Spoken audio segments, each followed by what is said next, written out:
আচ্ছা আমি নেক্সট টপিকটা দেখাই। এক্সপোনেনসিয়েশনটা কি? ইএক্সপি বলে একটা ভেরিয়েবল ধরলাম ভাই, এই ভেরিয়েবলের জেট ডবল ডবল স্টার দিতে হয়, মানে এক্সপোনেনসিয়েশন বার করছি, ধরো 2 দিলাম।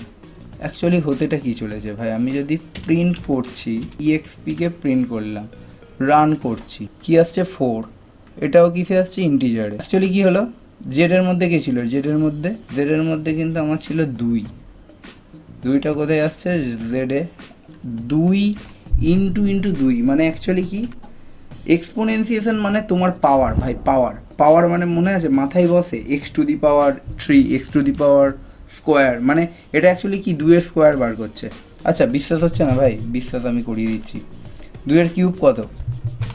2 মানে কত? 8। তাহলে আমার আউটপুট কত আসা উচিত? জেডের ভিতর 2 আছে, 2⁻³ মানে 8 আসবে।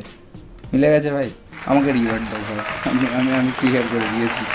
আচ্ছা চলো, জেডের ভেতরে আমি 4 দিলাম, জেডের ভিতর কি আছে? 4 আছে, 4 4 16, আর 16-র সাথে 4 গুণ করলে 64 হয় কি না? চলো